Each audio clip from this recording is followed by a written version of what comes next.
Yes, indeed. 2-2. 5 minutes at the top of the hour. That's the time by the studio clock. And once again, happy birthday to you, Haniel Buahini. You're 7 years old today, Haniel Buahini. Enjoy your birthday. Happy birthday to you from your darling mom, your parents, and of course your brother. Wishing you all the best, Haniel Buahini. Happy birthday to you, my little friend. Christmas came early this season at Access Bank with the Early Savers Perfect Start promo.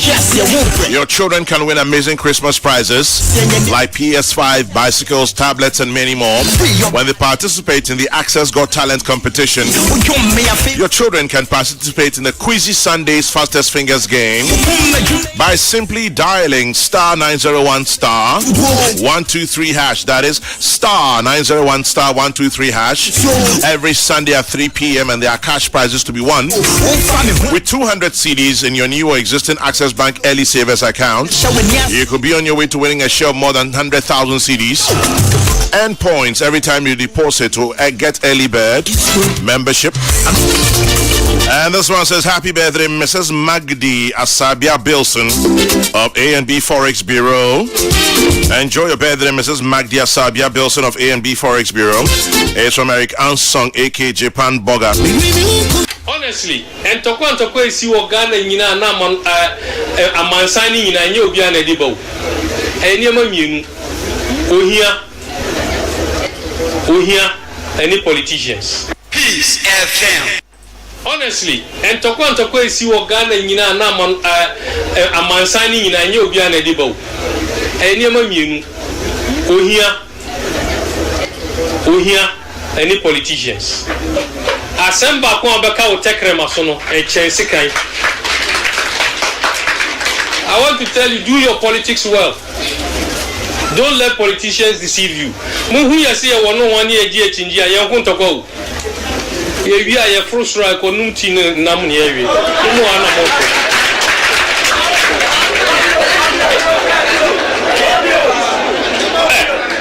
Me catch them on okware. There are people here. And Omuhumia, Omusi Omutiase. Osafumafu or Eva, and MPP. Ninu Kuma Ajemafu or NDC. Shelia Ite or NDC, no a minister. Ninu Penny Professor Ite or MPP. NDC lawyer Larry Ajeti or NDC. No Papa Waka baby Peter Lajeti or MPP. Samuel Jinapo or Eva. Or MPP, Ninu Penny John Jinapo or NDC. Me and me Jina Hay, me or MPP, Ninu Penny Kamara or NDC. Ye fear Dako, no number Dako. Me Martina, me Jina, me catch them on me who opposition down. Me party the our co-opposition, but me Kasakasa me co-opposition. Look, 1 minute you want. Look, me who opposition da. Me party MPP are co-opposition. I made them in co-opposition. Because NDC were power, me did. Kamara me kono homa mi skobe mami. And then me were part, me were power. Be being here now, obe frame. Ye kasada na ma opposition no. And Timondri, my party, Peace FM. Peace FM 104.3. Good to Talking called Peace 104.3 Kokrokoo Jumediana na yetwasono anapemika sempenyin for me sebi beba be kan hom Dr. Patrick Kuma Abuaje semunim na oye Director General Ghana Health Service tama COVID ye fiase ye lockdown in yakeka ho nyina ne ne noa enna ebo adwuma wo ha anope wo hwe Ghanaian Times bottom left corner nimfuni ewo ho COVID-19 ho nkomo Dr. Patrick Kuma Abuaje ababe kan ho ye kan so se nana akomia de obi anim nana akomia no na yenim se oye mrahye bedweni oye Minister of State aye no awie ababe Managing Director STC maybe atwem no oye Communications Director New Patriotic Party and a pay na komia enya ho adaje ababe kan ho ono mu press conference or the MPP nim press conference for industrialization mu nsem ho Professor Kofi Ejikum ye bompa say anope school for ngene mmoso na wetimi enya ho adaje no ababeboa edwumedie no ha anope Dr. Kuma Abuaje emo achi anope yeah me na kwa me boko de boko ye sha ache me show edwuma na de anope ye dance no adaje Nana Kumia. Kwame. Mache. Bejo so menya. Boko de. Egusu Kwame. Medasi no adaji o. Mes medasi. Doc, ede ne yentia COVID no asa ati asimu sa no. Eya ese na etrimude bia ba yenya ne se ekọ na emu all of a sudden increase aba ekọ so. Omampanya ye fellow Ghanaians number 19. Ama ehun semsem bia pie beja. Woni panyin Ghana Health Service. Ede asem na esie. Kwame dase. Say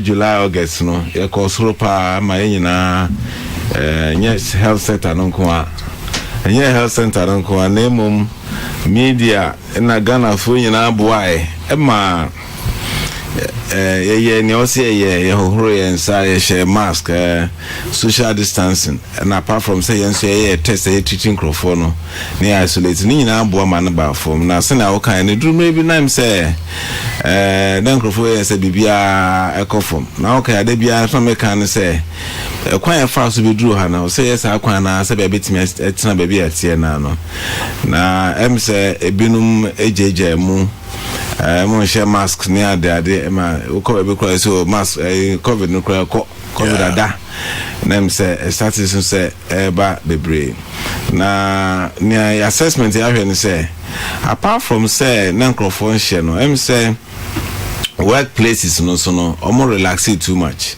say na can say we confined places pa na ye very very risky it's very confined places no say mu jeja mu ho ma hohoro mu sama antitimu mu na obi an hye mask thinking say me nua na oba na dey okay a eno na eba no na akoko spread na afei na binum so start ye say na omo ye response no na I problem and I mean church muslim here pa say bia anka fia Prince FM na say obi aye positive na mo ye ne say ofre health for ombeba ha quickly na wa be share abe BBC risk assessment say nipa no he no tie hwan no ne adwuma in the last 3 days I nim say time abia likely say be infectious no hwan no na hia ni a list contacts nyina iwia na chese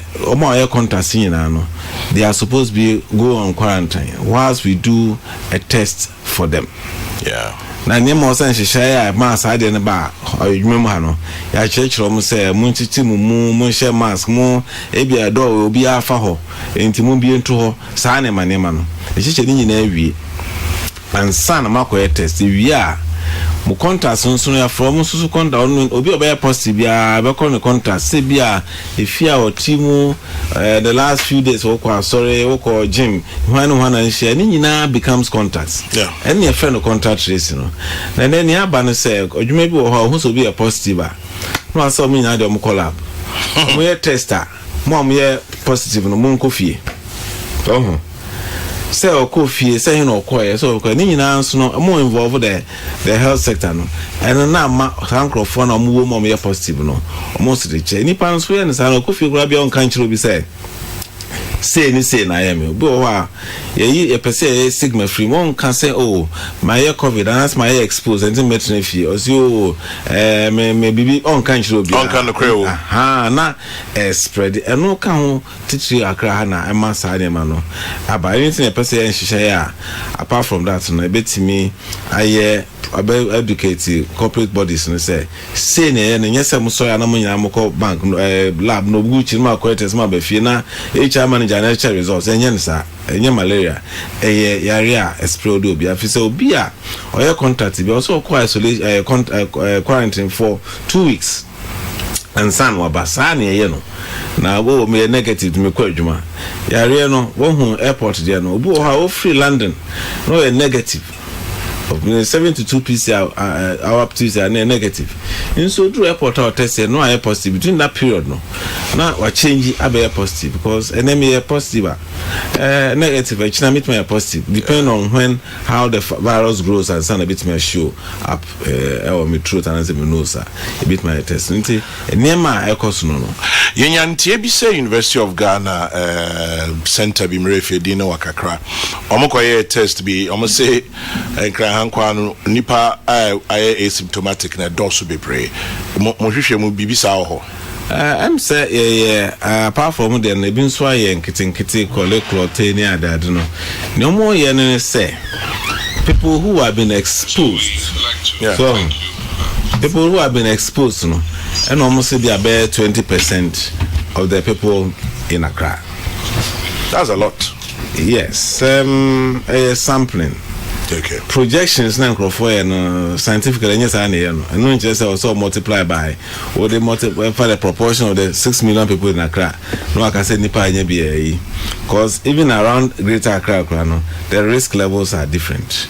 So it is possible say there can be such an exposure.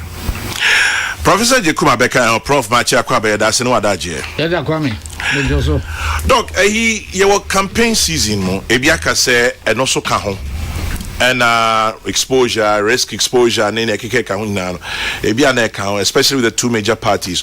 We share President Akufo-Addo, Okwa Pro, baby of Fefa, Amanfo Dinechi, we share John Dramani Mahama, Okwa Pro, baby of Amanfo Dinechi. Some parties meaning a chidom kesiye. Na social distancing, they say the idea to say Yabogu, Ajinsem, and say, I say, Okwa baby Bibria.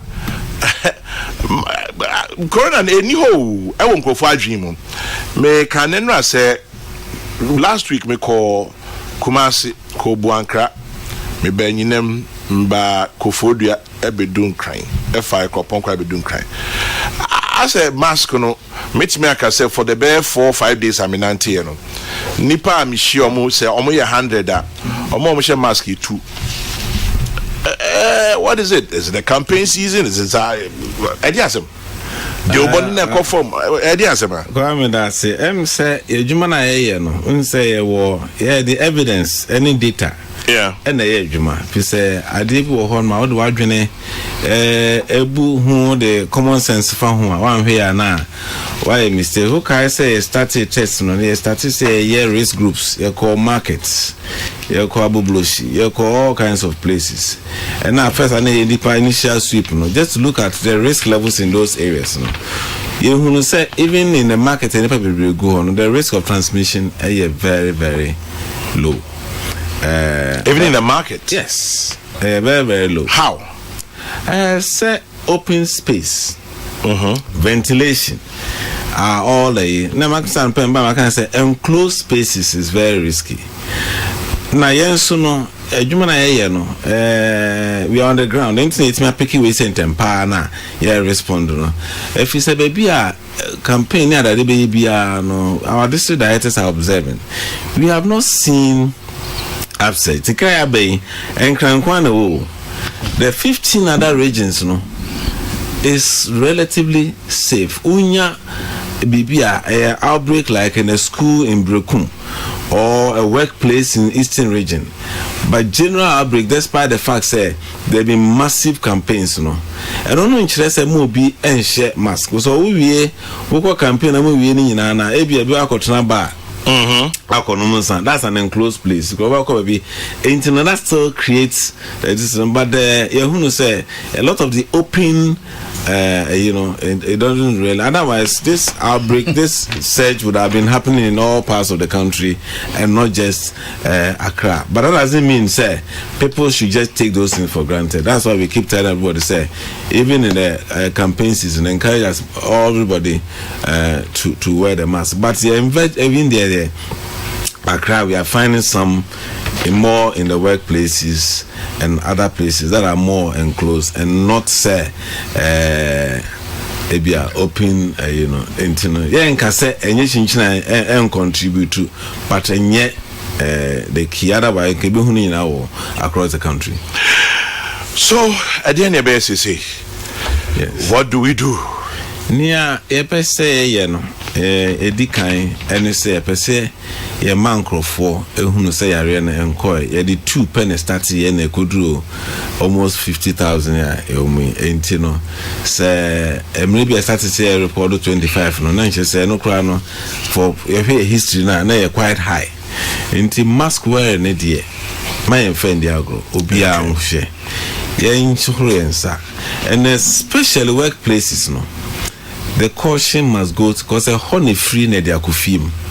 So workplaces like a mass gathering, I'm sure say Peace FM ha and a penny ha crime baby abeko be 80 to 100. The baby do see na a mass gathering. And he say kwan pa so enya sanitizer me buy say my sanitizer me run say me read them ha very good. They say mu bia shema so bia ndwene say we do safe and as we safe cause if you are na ofu so be safe na we safe enti obi an share mask no yembo modern so say sene si ye test no we nya malaria o feel say unya bibia o feel exposed yama centers na apart from say yen bebe fia be contractors na take samples no yeah won so sample size na ye bie no wotimi alcohol e be take sample na ya give information. A lot of the problem I hear say the labs no omo collect all the information. The contract tracing to be bia so gini din baby o tie ni telephone number bia say oye positive e bit me akohwe no obu okra o negative but nam say circumstances na o mu no I was still I follow no up ebia were exposed to somebody 3 days ago or by ene or a negative and no interest say or out of the woods also after some time it's not going to test be on say and I can say who say who do and say obo wa usnezia my son it me follow such people up into no side it me yes and first now e bit me mop up obia or yeah positive and as a potential person bit me bibia no na ya kodi virus nenim. The most important thing is the baby virus nenim. Ade aye person say your man penny boa me aye pa ne say you are taking decisions very early. Sadly we say the first 2 weeks of October any who say enya 431 cases. So we started the actions in Greater Accra. The second 2 weeks, no, near who say now almost 700-800 cases. Yes, this is not normal. Let's start something. And you know, the actions have been prompt. Or also senior here be the my own say health workers motivation. Ni na eboa ema yetin te best say yeah they are ready. Name mo say nipa no so eboa yen say cause me mean me mask me she wo kwa me one also she wa identity say eboa. Name bo media so mboa na ntimi emo bia hunu say ade no enkoy. Say ya Christmas e bebe enkra ni pa bebre beba ha. Yeah. That's the more reason why I say be cautious. Obi me fan free ha, enfan ko Cape Coast, enfan ko other places na entry at say that's the penalty. Yeah, second wave na Indiana. Oh, second wave no. Because bro for back ya ti ani second wave inti second wave no enti senia ye hu no. Yembe ho kra na emum say ya anya bibia ne jaja kakra sa no ebe enter that we are nowhere near it no into starting temper and say ebe hwe na ya enim say senior na nkrofo eja ade mu no e bitimi starting a few spikes so say so no e be start test footballers. Yeah. And you know, there's a lot of activities in terms of testing. And a lot of the people people who are traveling. Now a lot of the airlines and a lot of countries who here PCR negative tests. It's almost be testing. And so we pa near you my frame. Munina so asymptomatic. Now the papa who say by encased into beyond that and say anyway, the most important thing is the number of people who go hospital. Yeah. And then Nepal. Fortunately, you know, in Budro Gan is the largest facility. I feel now I'm saying about 20. Most of them are mild to moderate. Bear 8 pen because the last almost 4, 5, 6 weeks no COVID related death bia it's me a born home by but a lot of the people who are positives now, most of them are asymptomatic. I can't there be say Ghana, we have one of the lowest mortality rates, 0.6. Yeah. 1,000. 0.6. 1,000. 6. 2,000. 12. Yeah. The more the number, the more deaths. Yeah. So, into the main, you can say, into the new diagram. As the numbers go up, no, we more debt. In no say they are just say, me and ye, ebia oh dear, we are branch here, oh nya and your she come on, but ebia now the coil and be and I say, Odofubia or Yareka crabit me at until Snook will be a relaxing. Tear stress will be a moment. Say, bear bit me, Eddie Brunia. Perfect. Dr. Patrick Kuma Abuaji, Director General Ghana Health Service, and I'm Nutrition Common. Kwame, I support the President's announcement that all testing laboratories should be put on alert, and the new 100-bed infectious disease center, the Ghana East Municipal Hospital, will be operational. It's good for Mother Ghana. Let's support it. Ebenezer from Accra Station, Takrade. The leadership of political parties should be held accountable for the sudden rise in COVID infections. They only think of selling their campaign messages and don't bother about protocols. They distribute party t-shirts to the youth to embark on keep fit activities. They don't distribute nose masks. Kobe, Takrade. I'll suggest the president bans all political gatherings for the rest of the days ahead. People are flouting the rules and protocols because they think the leaders themselves are not obeying them. Gasti man, Brekum. Cardinal says, I'm listening live from Ketekrachi in Oti region. Okay, stay safe. Nana, yesimo kahon ena COVID na kosuru. Political parties, campaigning, more activities near there. Uso mu saying, but so far, uso hune saying. You me that's Kwame, I mean share with TFO. Na me share Dr. Kuma and then I may share no. Oh, I see. And Professor they said me akasa me boss.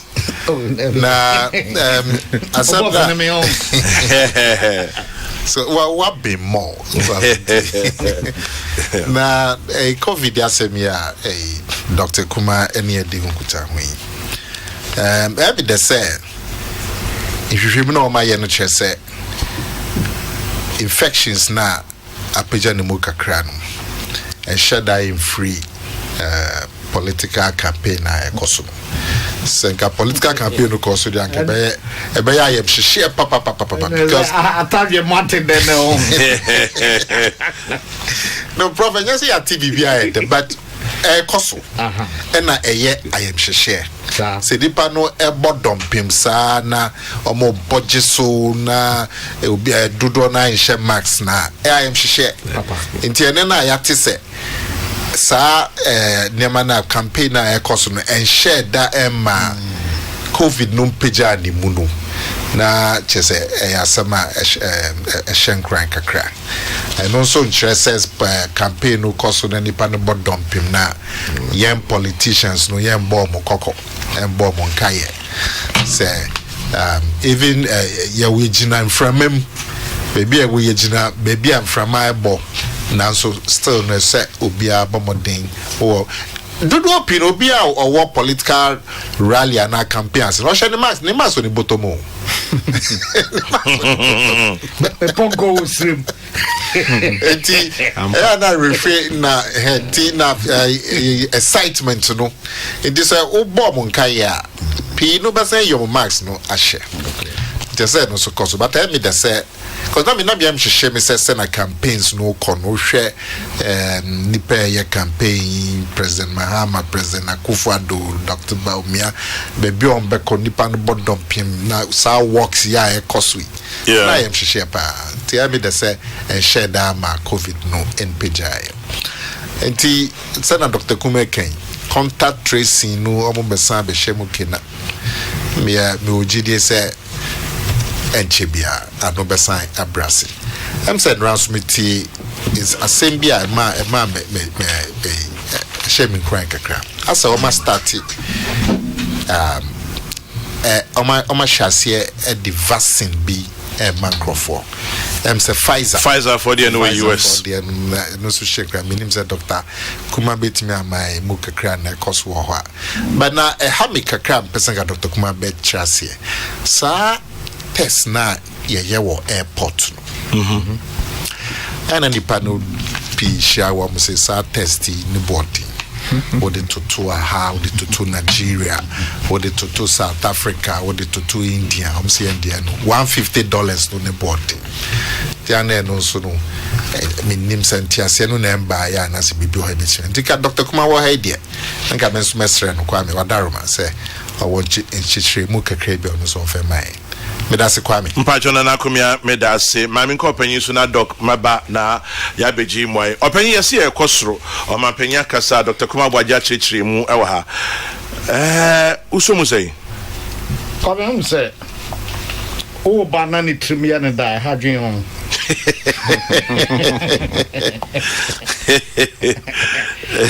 Ghana for ye trimia de no credit di card no enna bibia na ye de adwena kosi se esa ban na ye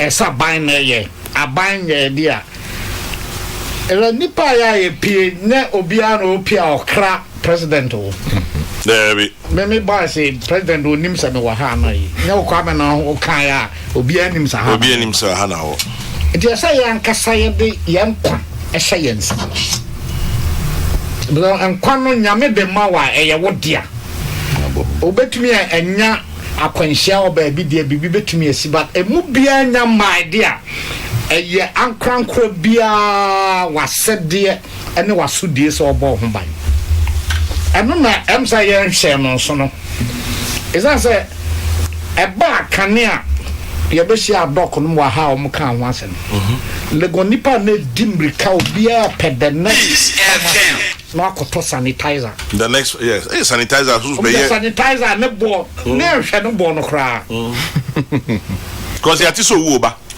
ba ti se owo e ka se me twem ho kakra na obi awra fi so owo ho but owo kwa me oya ne de ho nti owo ne wo fa se ne sa yare ya ben isa se doctor no na betumi a kire me be ba wi as mente se afi baakum American nipa dodo se yawu David German nipa dodo se yawu oko Italy nipa dodo se yawu Spain omukra omjizo omo bibi ebo omho bai na ye de nyame na dia chen kwame se esi ye ha ye so no na santimam ye so kuma se krampo na nkukwa wuawie na bolga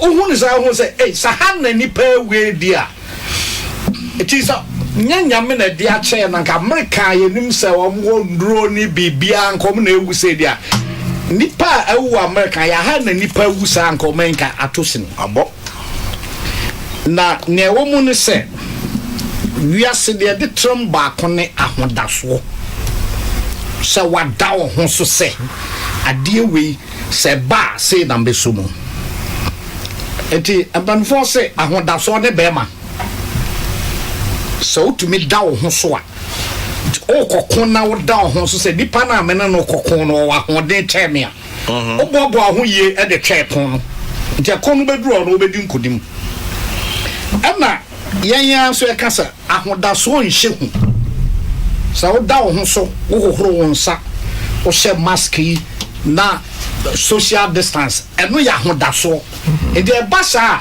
e mo refri class o covid or hot there nanso madam hu so nti minim sa me de entome sa ahodaso a ene be ma na enye hu no ene emu bebre agya mu agu nkyai ana eji se ade kwa de se betumi aye usha obi ana wadwen yo se na onim se bibi sa ho afen ben vose minyawo ameyo o se matia madam hu so minyawo ameyo matia madam hu so obi se minyawo amebo tuo o se sa ena ba bi awo no kra me fa ho no abebo mutuo eti minyawo ameyo ene sa covid ye wo hoi ena onim se ba bia so wa nye wo ho nema yie di a minyawo abedo eti no answer was yo mate madam ho so meso madam ho so me mfa baby a I can phone so say yan tram for phone ho e ma ne nan ne ye kwaye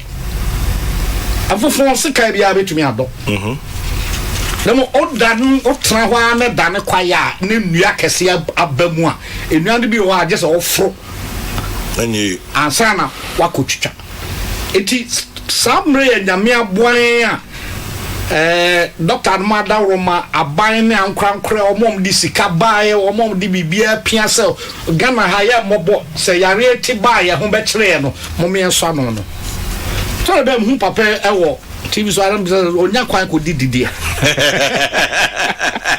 Dr. Kubabaji I know him mobo Mr. Minister of Health admine ajuma kwekwa men na be hwa na be me kai omumba no bia ai nurse pani bia no wo mo center no ba ko nurse na otwe miensa onyanko fie kura ma ne manhunu no eti ni se sa bre na papa ne ne nkrofo na bre no eye obreguo esan se obreguo ya eti ye nyina ye besre kramo dak na was ya basa ade we ni say ya pa o kwame openi oh and that for more me say Saudi and Mamu said that doctor for bre. Okay.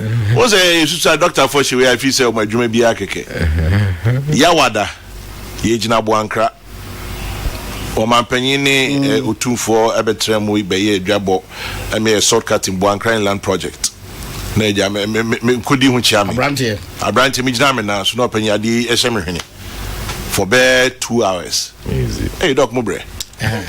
Na me say me free na kwatra kema me home bia me home ye no ho na even me gina ho say na wi aso bo o gina kakra na aja watwe ba fam kakra na waje ahome papa kakra san hye ni hye ye bufu no pesa hu de man hye ya na obi kasa ya hwe no eni simamienu na bia wa pia kosoro ana wa pia ba fam within 10 minutes o be kan se wa som be mpredu eno na cha se nipa no nya sa na nka ope no there ba kwa me eno ni owu otu mbaako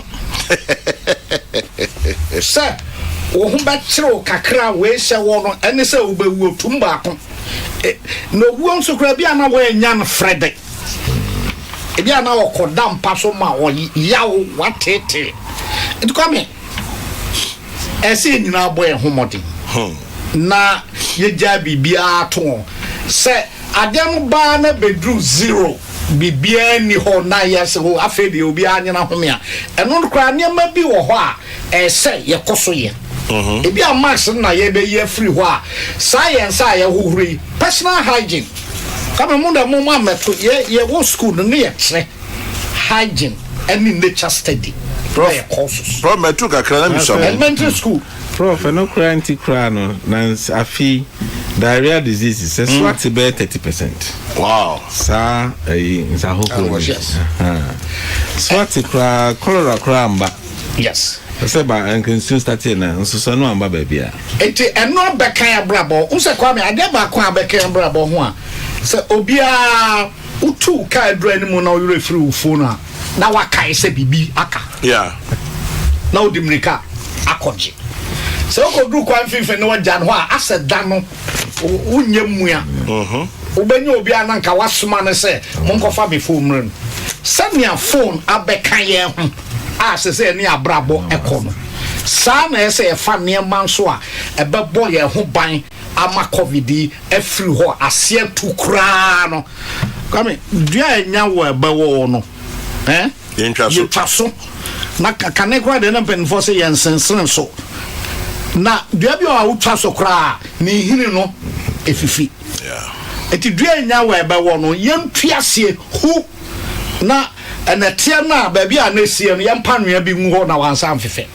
basa ye nyina ho betoye afi papa yi obenya kwan akoda ni fie na ahwe ne yere no ma apɛ aduane bi ebi no obregu ya papa doc opanyin so person timinya adagye kɔhwɛ yere no ma wo fie na odidi na woda enso wanya ye wadwene sɛ dwuma na be die enso ye yere wo de ne na kumia bisa ne ma mi empacho yo ampanifo se ya na ayese wo ni enwa ya kwada hayi uyi no omori so mda ha nsensan na ye kutwa grass ama enwa no menwa ne ntrafie na wo kutwa bre wo mo na sa wo no enwa no kɔ ayinum na wo twa wo de go mo ntwa na mi kutwa bimra yo baba na ware ebi na ye de papa ne na pamfo omo no akika jani shemu no na ye nso ye hwihwam na me fia bɔ ne nkyɛn so dwan onim ni raba board ya sɛ sa conscience ahonim no wanya bi ɛno na ma ehun so yo dwan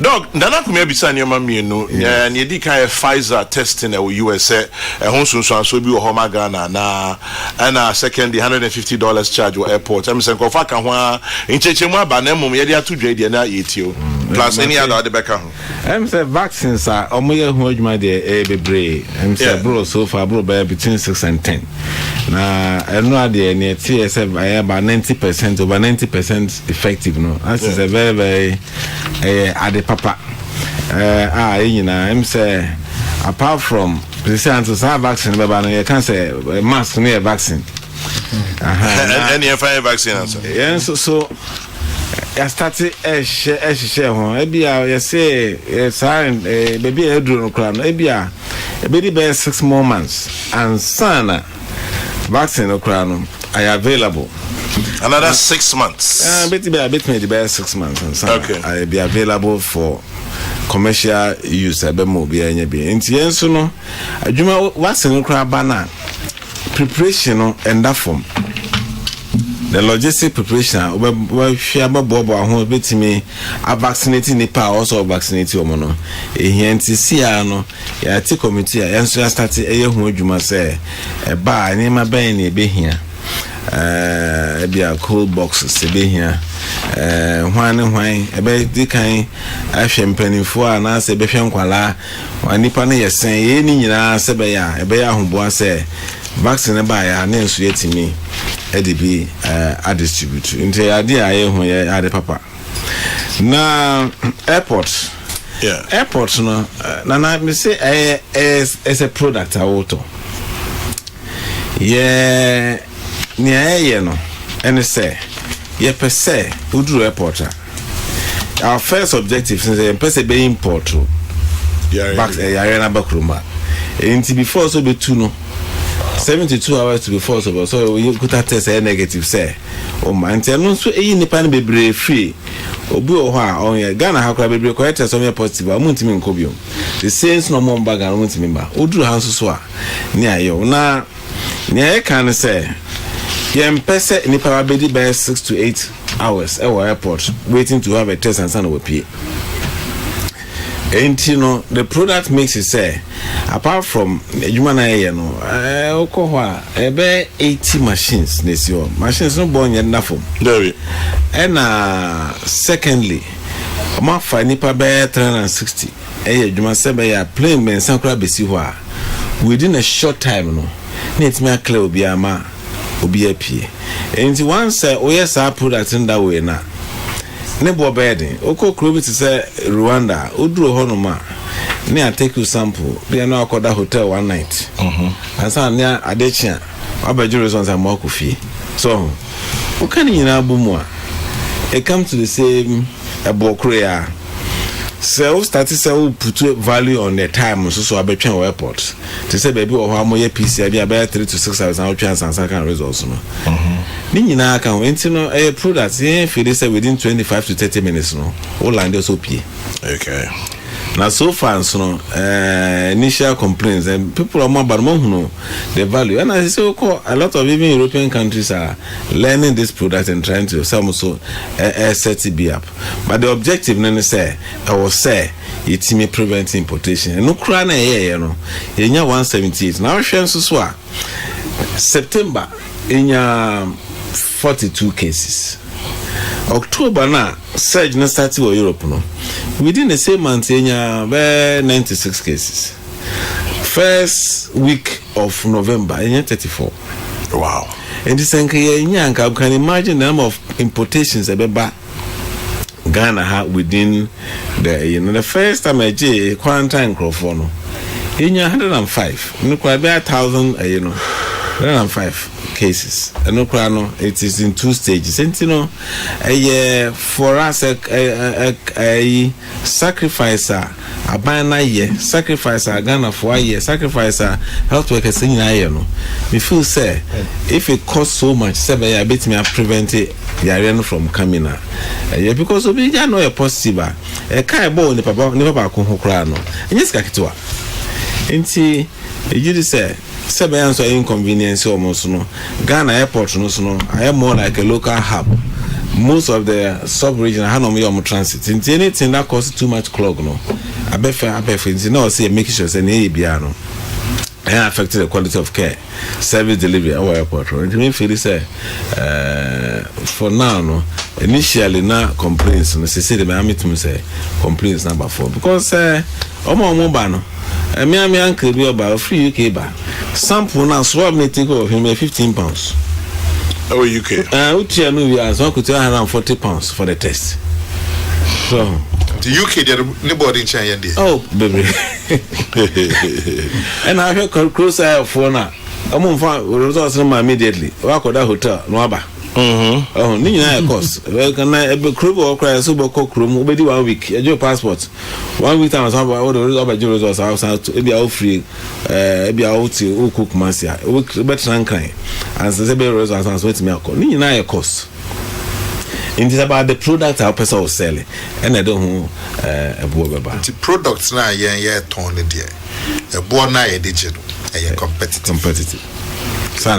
Especially looking at the other factors I determined. Say, 80 Senka, your passport now called that hotel. Ubetia, and you're free. Ubedidi, Ubafruka. You have lost 1 hour. One day.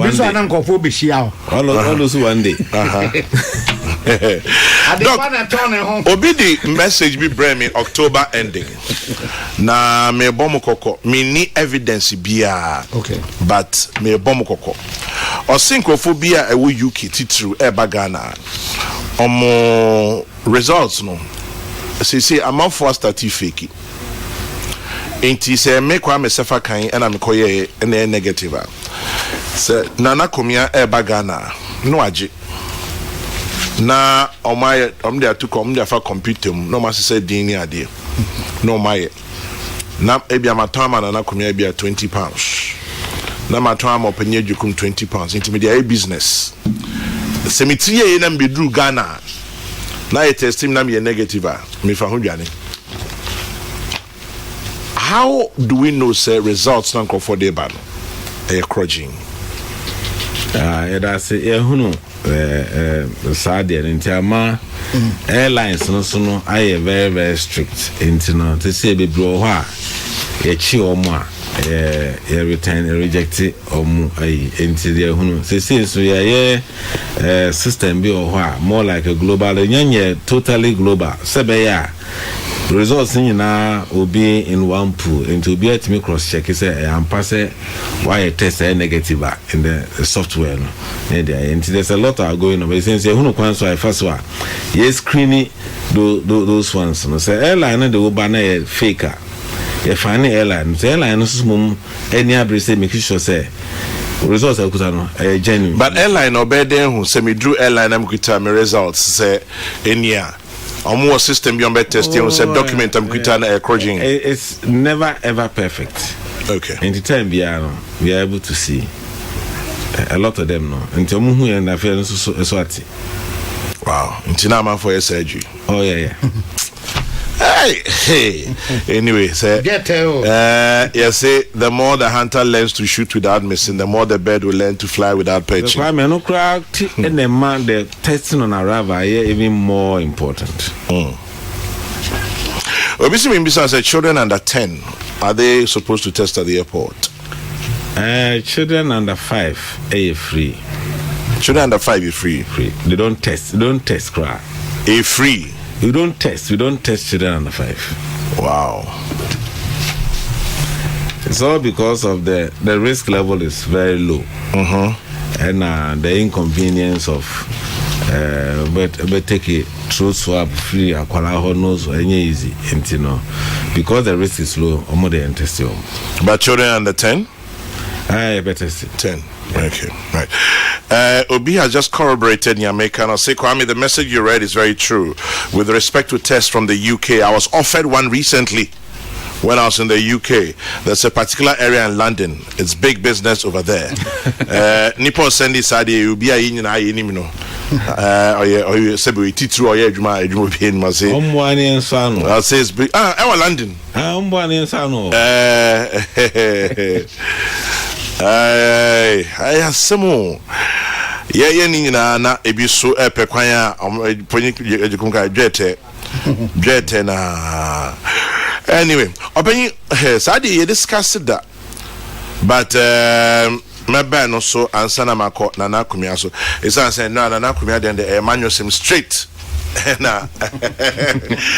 Oh yeah. But let me see. Okay, I leave this one. Kindly ask Openyejikun to explain well for the nation the song of Yenya Assassini. I am pleading to play the song anytime you start your program. Okay, to help interpret the song in all kinds of languages. Ato Kwamena Wenebam. Is Dr. Patrick Kumabwaji wearing a tie? No, he's not. Ask him about an encounter with his biology teacher in OWAS for wearing a tie in class. Ask Doctor also if surely they collect money from travelers without any test, according to an PhD on UTV. How possible? Or suffering Kuma Kaswa. Say, Bejini Peniska in your test. Now, UTS can answer crowd. Where do they? Now, biology teacher knows why in there. Achana. Oh, I'm saying I check. Madam from Kwampon camera fee. You saw to schedule some teachers who are no more. Question crown here, I want it. Question Busano. And the Pune become the said, and a master teachers who are Titano or boarding Krana or Krawa some questions as well. Anyway, interesting conversations we're having there. Peace 104.3. We should not allow people who are 65 years and above to come to Ghana. What if it's your parent? Doc Chimie, or say in Kola under 5, no. Omodu airport I testium mokra. But 5 upwards you better testium. And I'll meet you $150 no. Yes, for now. Okay. He said the children under 5, yes. Don't go for saying Drobonso and Pacho Drobonso JM. I say children under 5 are not tested at the airport, but from age 5 onwards, you better test them on between $150 to prepare in temperature mon shannon song. No. Let's see, Prof. We say okay. So we had a conversation some time ago about Yanum, the use of the expression Yanum. Okay. You didn't come on Uchi say in one breath, no. It's me derogatory, just as someone a cassetia and a cassentry. And I be so why a dear Okayanuma won't can no bonnet. Me move bien Yanuma, as you know. But Obisa say resibium. Say opening so back Kasa and common idea, obituary chabium. Say a can't Yanuma. Yanum to me, Janama or Manfo Nipakubi. Okay. Anna, Sa Yana so a science your so. Those will be a child, be a ya son, ya edja, ya Edna. Say a Busiania so, ya Cronto, ya moon. It will find a sad dear. A Phoebe anything. Say, oh, the chair now just shall be Anna. Oh, say, ye will be busy. So, oh, Uni Yanum, my young Frey Yanum. Peace In that contest, Yanum German Nipaku. Okay. Undi Nipa, na Bibia Atoa, where the fresh a microphone bra obi asa only yanoma yemfrey ondi nipa ku bi a bibito a ombegina wachi a BBC anaja wankasa wo de abo ho o fa me sa efin bi ani ho na unse in language is the context that defines the meaning. The context defines the meaning. Yes. It is all kinds of yanum na ba no. Now, adwene bi fa saa nipa ku na wo ka ho asem no. So ebi azangofo do mo ya kromfo enti yanum birthday obi bi na yi afato yi. Enti ebasa na ama akoya temdidie. Na ma uza ya na ebinom politics enti yanum de uja o ma na wo adwene bi se bia wo be nkrofo bia eba dwurim ne katase sha omudi mu akoten eba esisi a omudi mu akoten eba sa de na ya ma be yatemdidi. Now opinion at what point na obehu se ayateni anase nyateni context. Context, it depends on who's listening and how they interpret it. And who is speaking and within which mood. They be na CNT or kasa. I want to speak in Bamono. Okay. And then your person or the year. So that journey so person didn't go for that term there. Or back and no cry or other winning me anoma. And no quan be more. And no quan be more who say, or baby or can or the good nipa no fee. Saturday kwame. Intisoti anoma context. Yes. Is extremely important and the person speaking.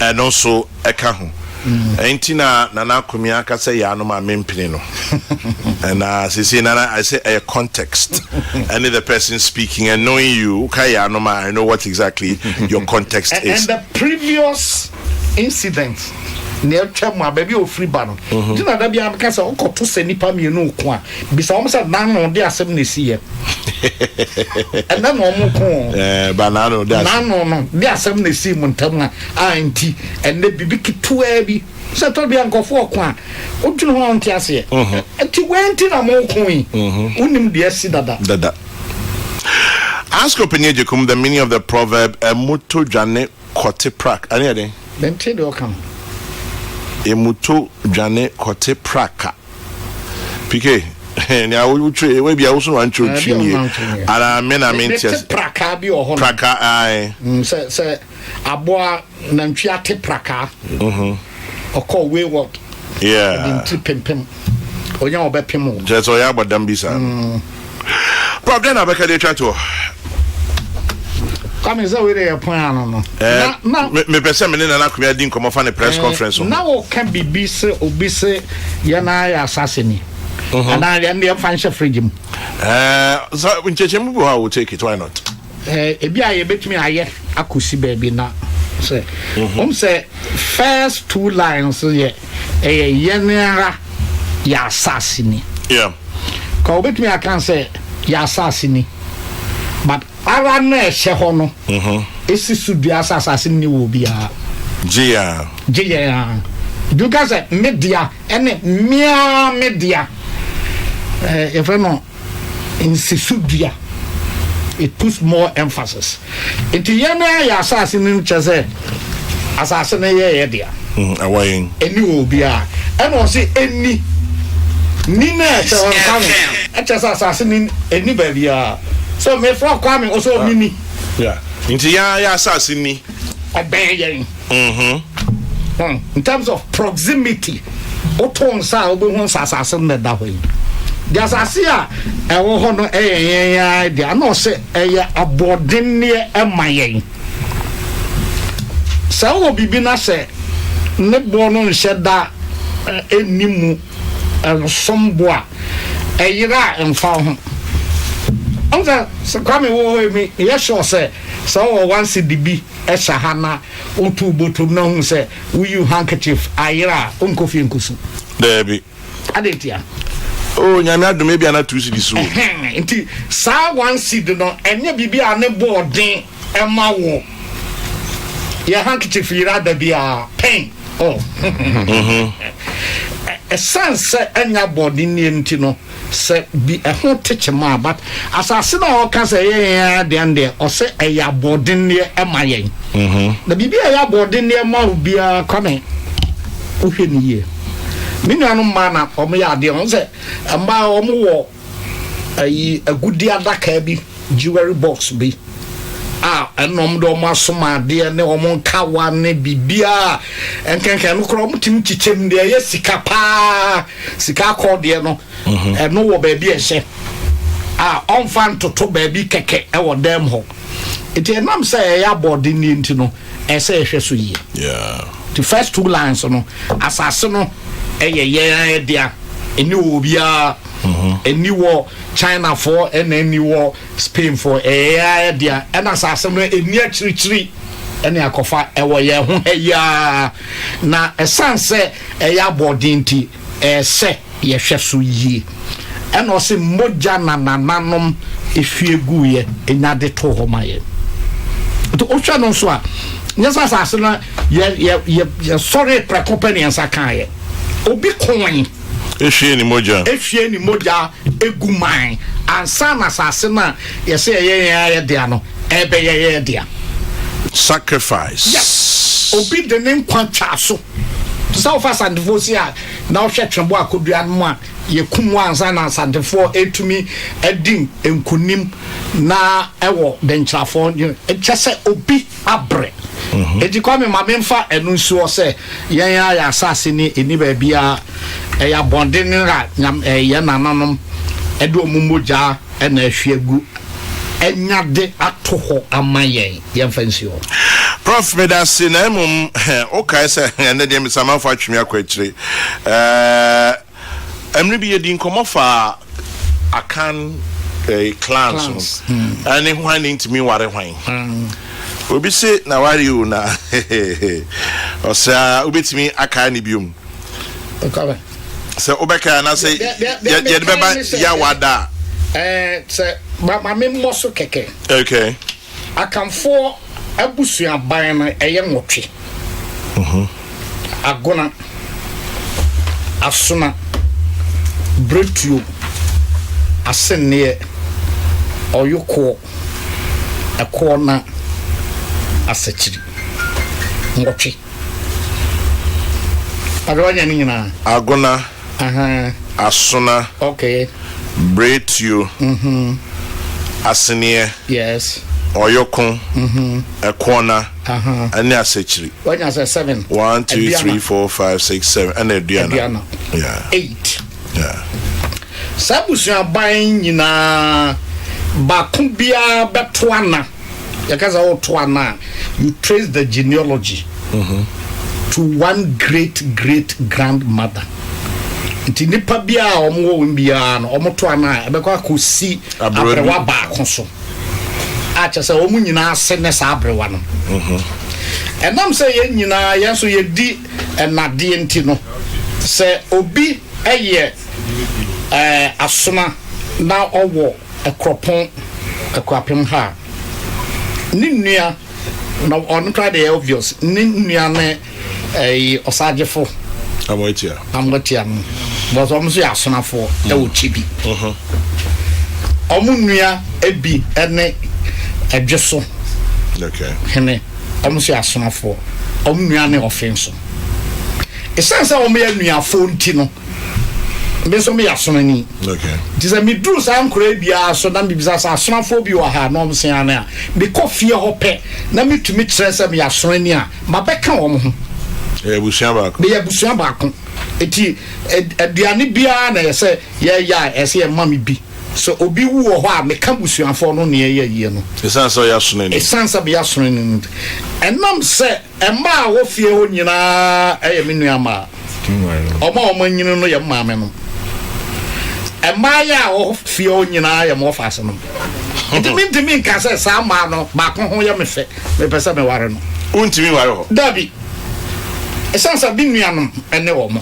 na open esa ma di mojafra tete no I feel no akasem no because say no munim dabi it is so who say say abede tete no nanka ebi a mo kohyia kwantuom na mo ware sa mo ba fia ye begu aware mu ye begu no yes eba pie mu a ye be ya manne se de be ya enkora no musuo bi ma wo mo so na egu aware esa se wa ware nua ete se wo ma me ba wa ware no ai mo twi sa no emu twi sei me fie kropon ne kropon asem na me ba o me fie kropon me fie aso na ebusuam ma kopi ofin so ko kira de yes na me saka aso ni ba bi na ya ni aware enti teteno dia ya se okwa obisa se asona busua wo kro mu but ne kro bia na obenya nwotwe ni nyina wo so okay it is almost so asona busua eni ha krom ha obi anya no no so ene ma 20 chese kremi betimi a try left right center na yi bia aha but se unya hunu bi wo ho a udi nkai do hu koja wo mo atro mo se bibi towa omo nkai se oyo busua ni fact me want juma ko na fie bi omo ya sonafo mu munwe wo ho anom de dokra ba agie ba izinwa bi wo ho this is interesting at least yes you be kakaka but nipa ko dey tell me say it's about time because nipa be bring nim eti modern version no nkofo se sabusua no do so otwitwa bi gu nche no nya kwa aware I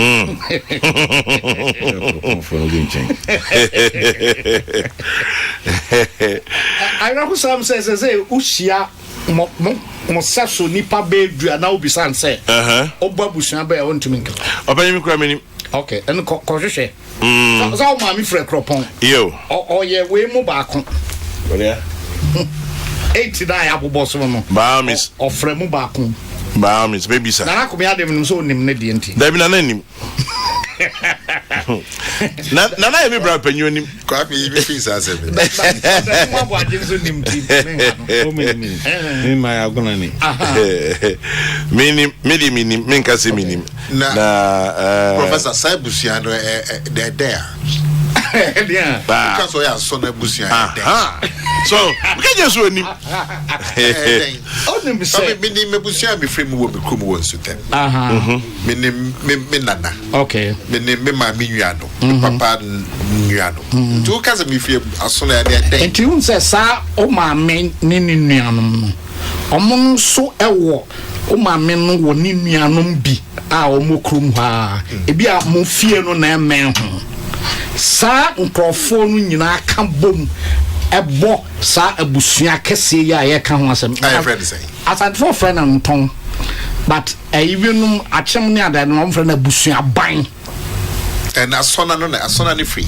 you are gonna you are sooner you will break you are senior you are yoko a corner asachiri na eduana ni chance ni free fa don't say na chance no every nipa ko bi o mo transe na we no emu bia wo na gina hyede ananse nkyerene etotem na okọ culture mu a ebi anasa aboa no etaya aboa bia anoma owo aboa bi onam fom a eboa tetefo no ema o ma brabo CP ena ma o nyina aka bo mu se ene ye nyina ye gidie ne yeson ehye sai mu but enya abosonsom but the energy we for the na kraman bi eja shene room eno ya biana okay me ba na no a me kai maybe abetwa maybe 300-400 years ago na yenya tiditi nkurase na yen sheda ni oman na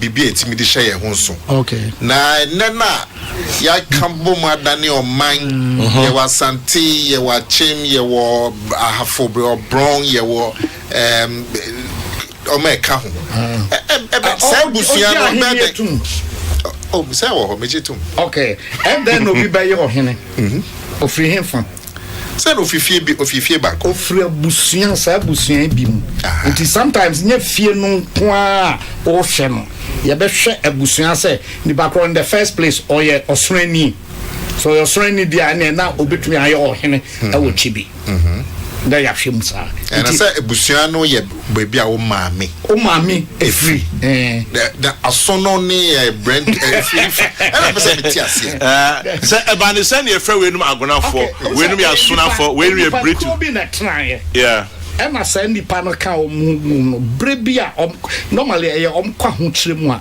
na amwa no bi apie abeboa wo mo ewo ma kwenti enti broni beka aye folklore aye myth aye den no it's part of folklore. It's part of folklore. But over agona for say ya say no obofo bi ekọ ewrem na nkofo bi pese omo che no ne ade na ohunu akọ na oye say omo to omo bo ase na oni nuanom bi wa hanum do okọ na akọ no nso no na threaten kofo no ompese omo ebekun won enti omo mra na ba kono se uhunu agide kura ento no bo ebia na ofiri dudum enti nkodu nyina je yo no na ma nipa na nkopese okunu no edwane koye enti cheso for omo no akoye very sacred. Yes.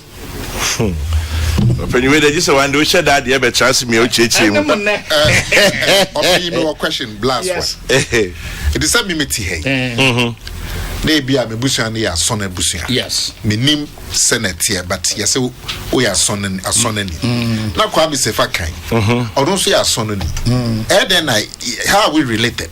Oh, yeah, related because you are tracing your genealogy to one great grandmother and found him fear to do a trouble. And the Sani Pana or no aware or corn and the be a shitting Namubima Akon Sutamo, maybe Makotra Titidon, Sani Shassi. Dr. Kwame Asante say, Kwame, you are an Asuna. Doc, believing you to be true, thank you very much.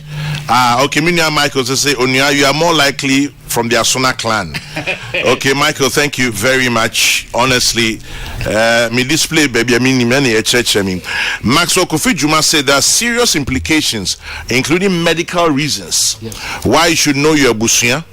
In the US, for example, there's a legal requirement to know your blood type before you can marry a person. If indeed you are from one family type, you must be extremely careful not to marry from the same family. I see. Yeah. Genetic.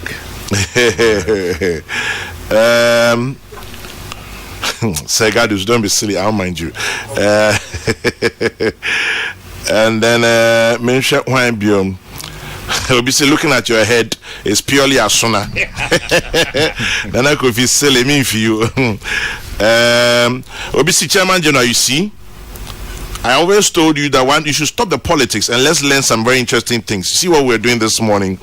Tell Openye Jekum we shouldn't look too much, otherwise some of us will divorce our wives. And then also the Hena Akoyene total. Aguna na ye akono. Okay. Oko bia mu a sa abusuan e bia wo abusuan no piesie. Eno na kyerɛ sɛ ɛhɔ na sa abusuan no ɛhyɛ aseɛ. But asuna piesie ne na dokuya. Asuna piesie na dokuya. Nti chebi. Onsana. Ana sɛ gropon fu sɛ so na dokuya. Aha. Okay, nti ya asunafo.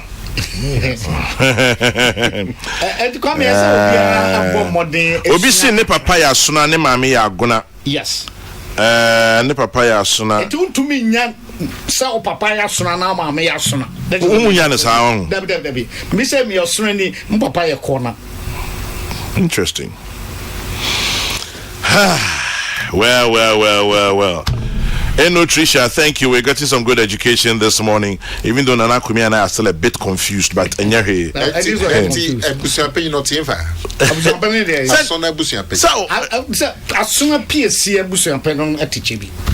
Na agona nso agona denchai noyem ona busa PSA na na kan some thing bamponsim na ana dia kan so yoko PSA ne sande or you go PSA ne sande anti sante oyoko PSA no na obisi asuna chese de ne kwakwa debi okay esa wasuna won so Okay, hey. Coming away here one day. Very interesting. I'm all for the different Captain Fosu Eddie Brown say Agona totem your parrot. Yes. The qualities are eloquence and perfect management.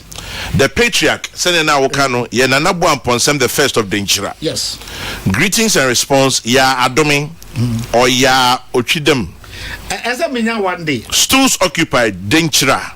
Tafuhine Benkum in career Fumiswa Trede Fumiswa or Bobo Bebre. And then as I him for no chia, Nasa or ne or hini be babusun cra or whom were job on us here, unim pet sending me an. Captain Fosu, thank you very much. We're learning. Free Boso channel. Okay. I am a senior. A senior person. Okay. I'm a senior. Osafo. I met another in Begro Achim, and they were senior too with the same in Osafo. Yeah. I tried to find out, and I was told they are from Kou, where my father comes from. Social media not does.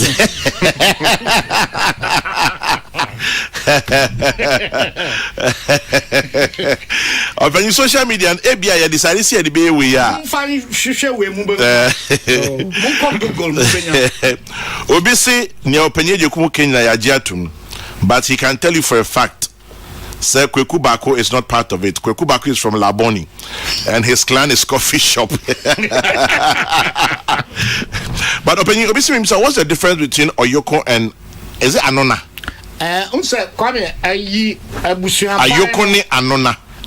Abusuan bai no oba fantimu a bia edin no bihia otuminya edin bi nso a ebi asantefo efre no te se bia oka ai asona ne bia ho no eye Anona ese ye hwe paradigm no na yehu se ayi no bama nsankyere no be ya de kro se kwakwan de bi be kwakwan de bi de bia yabusuan kro na asantefo ne twifo efre ni sei e bia na mfantefo efre ni sei eno ye se ye hwe Obisi bi misa we de miami diem or say my great grandma came from Jabing. Okay.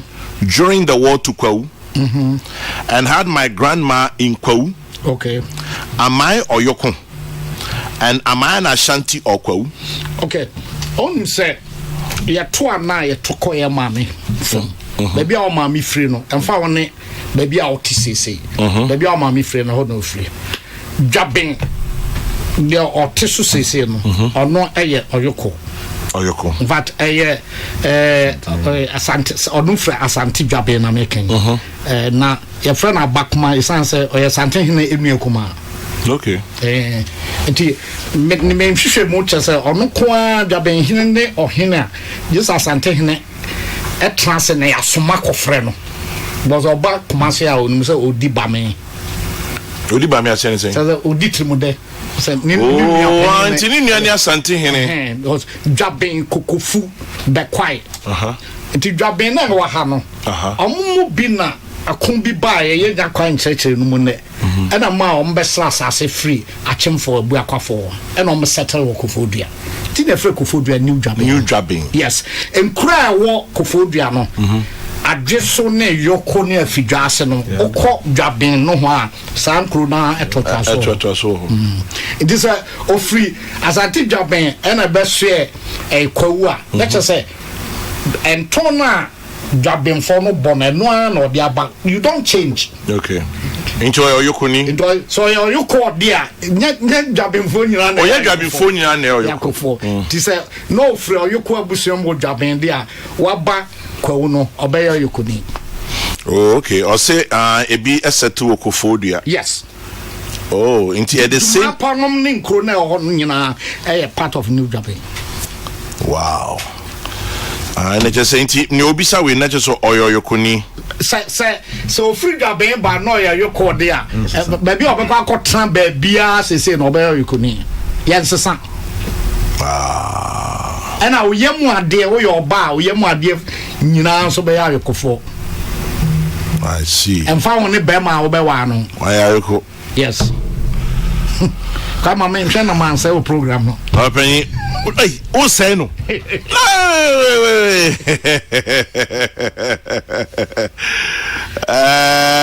Open we there do. We there at least yes, yeah. Anyway, Prof here that's your pay. Na me so no shana COVID na nkuyen nto no ne dia ho head. Say and the nya COVID in komo kakra. And na yenya dwabe komo. Aha. Nana ko bi anko hwe ni die mum. Obahwe. Nana to pense. Nana to pense me can say Prof. You are very well versed in your stuff. Have a blessed day. Nana to pen yenso yedase. This one say me say if I don't know say abi oyokun. Meanwhile I'm on audition from Dwabe Ahimfie. Ow. Dr. Silly. Finally through Kokrokoo wonsa akabe biofi. Tell Openyejikum is the most authoritative linguist of all time, and we are grateful to him. Kudos PCFM for creating such a useful platform. Ghana ba okan jewu ofanko mus. Ghana ba yedase. We put the ebetwem na ba beda na topic hi. Just Openyi wa onim. Kwame, knowing these totems will help us in our environmental preservation. Yeah. That's my PhD thesis, Reverend Dr. Kofi Entry. Okay. Reverend Doctor, thank you very much for that one. Into the totems, Kakra, yes, Openyi has given us all the 8 clans. Oyoko, Bretio, Agona, Asuna, Asenye, Ediana, Ekwana, and Asetri. It is said that more people generally belong to the Asuna clan than to any other clan. Is that true, Openyi? Asuna for any free to doom. Oh, okay, the principal towns are just one offenso. Other towns of the clan are Jira, Feyase, Manson Quanta, Bunyere, Chimagogo, Abrakaso, Tabuum, Biposo, Twase, and Odumase. Well. Interesting conversation this morning. Yabesaba one day. Why? Yabesaba. I'm Adriana. Our totem is a dog and fire. Okay. Professor Babu Ateng. Prof, thanks for the input. It's on Adriana. Asumja agogo doma. I see. My father is Ekona. That's the buffalo. Okay, Ekona. Yeah. Obisi me misa say yempene sa ware na. Adenti na mrebi atwem na yepene ma owafase ware oba no. Onum say owafase. Ti say me ohwe. Me ye asunani. Me yire nyasunani. Okay. Me yire abusua obo no. Eho na me mma no omobobie. Enti me mma ntimi ne me ofase no ma embo abusua kroda. Are you getting me right? Baby. Ever say obi ye osunani. Okay, me asunani. Kwame osunani. Na me yire ye oyokuni. We yire ye oyoko. Enkora na obawo mo no. Emma no ne mema ni nyina ya ayokofo. Because o me yire ma. Nti me menya ya ayokofo. Okay. Omma ni nyina ya ayokofo. E na wo ye asunani. Nti se wo faase. Eye asunani. Onya yukuni. Sister ba. Eye asunani. Na wo ma no eya yekufo. Enti oba no obetumi abeware wo faase na fi say omo mbo abusuan ba ko. Opanyi ba yesu ne ase cousin no ware. E de ka ho aso. Well, the word cousin is the equivalent of chim. Oh really?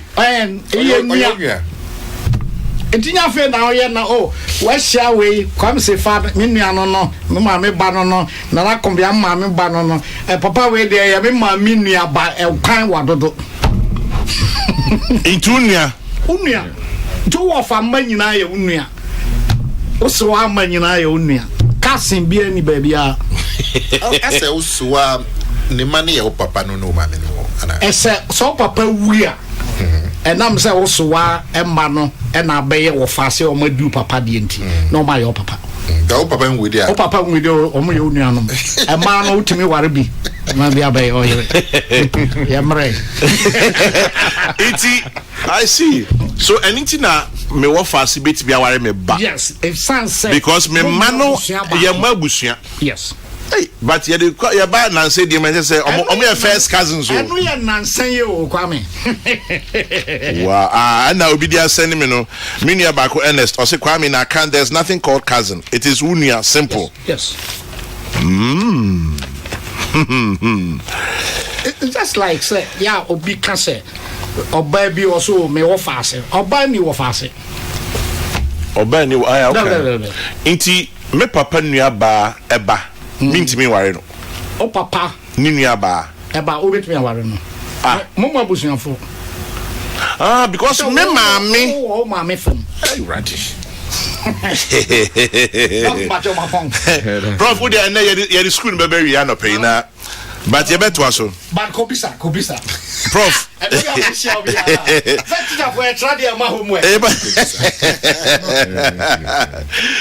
Now, Prof. Yes, sir. Last one. Inti me papa ni mami na betimi asona fo. Daddy. Illegal. E basa omo aye mojafra. Illegal. Sa papa kan. But genealogy ni moja kro na awo. But are possible so be ende dia mo be hia ba bi na obi anim. Na afuntumfra ma warware. E fan ye musuo na ya mo abo. But he say and then omo fa ye fan ye hwe. Yo. Obi so mbaka say Christian tea. Ampa. Yo. Ampa o. Yo. Nti bia be wa na bibi nkoye unti ase. We prof baako ano ye genealogy ni history ni tradition ni culture ni totemism ni clan ni baby efriba. Prof we dey yen mpacho ye be pemre ni asa de biom. Maybe we should have one whole hour too. Let's discuss this. Abebo na manfo hu baby omufre yenti ase. But Prof yadase. We are not mama mo be. Ye betua dodo. Ye betua dodo. Afi ya so cross say ye to bibi emu odu de count. Doc. It's Pacho last comment on COVID-19 if me na kumia nin komo on something else. Yo Kwame e beda mase say mama isa akwanya with this your platform kakaka we nia ensuso etimi achechire mu. Nia e beto so asra ne say ni hia pa ne say yenye ye protocols no. Yes. Yen share mask no. Yeah. Baby a will be a share se woton koko woton aduane wotika mu o ko meeting o ko rally o ko baby as long as a public no there. Say mbran so kire no. Obi a enhye ne mask se be ya e bitimi twa ene kwan. Na enim say yen so health no fe pese da a president as any minister say for a more omode emboa ma yetimi sisi ani ai ba ye mama additional cars e de be ye adwuma atimi aboa de bia all the tax force no na otwemienu bia a check na otwemi bia the president anso hia yen any activity dem fi se nya na hia yen kran ama yetimi abeduru bia eduru no e pese e tro so na yen fa Ghana for ankan ho endi achia ne be nyina be kwa. Yeah. Ne be sre so se testing no obi akoye test bia no or make sure say I get information also here na ye frewa enye say ye frewa bedu abegu anim ase say be na ye positive ye frewa say be ya betimi aboa wo so ye positive so ye still a suspected case e be boa wo netime hu no kwan abefa so a e bo wo ho ban na bo wadofo ho so ban ti no so wo test na ho na say health workers frewa e hu no say enye say bia konkonsan bia na so bi na akodi bi na emu ka adwuma na ye say be bo wa wo ho ban. Yeah. Na ebobo wo hold for can say betimi a spread no nti ene ne best media especially platform ka say no emisa musumu ka bia ebebo ai pa ma obia no aboa no any across the country say bank ha betimi akoba bia around the country yenya also basa na ya na eboa yen nti yeso yedase eja obaye na bebiebie nyomemu a cheche ne yeko Yajasi bebre. Dr. Patrick Kuma Abuajina Mutene Nkano anope doc here da Siansan and Professor Kofi Jekum. Obviously Nana Kumia makes me laugh this morning with the questions. By the way, my dad is from Drabin, but not from Oyoko. Okay, well, opinion Asoreko, I'm sure say the next time we'll probably take this on as a major topic and have a conversation around it. You never know.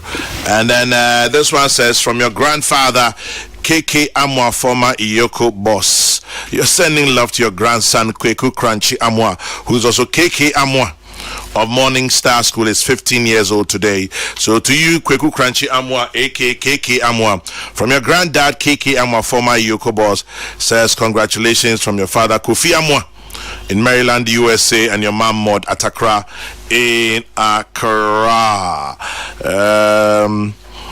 Well, this is interesting. Kweku says you should set aside a day in each month for language, history, and customs with Prof. Kweku, I agree with you.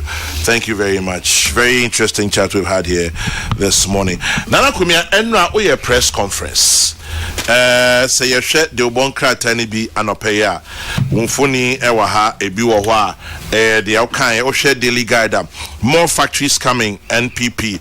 Wumfuni enewaha aye Nana Akumia.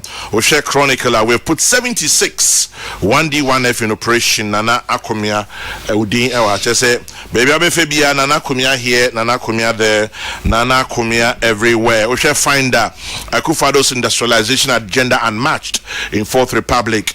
Osha daily searchlight on industrialization. Akufo-Addo has no equal. Akumia ewaha inti Akumia Nana Akumia is all over the place. Nana, and now press conference, what exactly and the focus? Boy and come on. You kwame me dase. Yenua Adomako Befi, Musa wa Bura studio ha. Okuta ni buku. Kuta ni buku. I'm so ama obako, ama menso bako. Yeah. I'm say ye buka o kanya nsem wompa nti me danase. Yes. Na mebona basos wo ejuma onu so eye de aboa nimdie wo communication. Kwame enura no.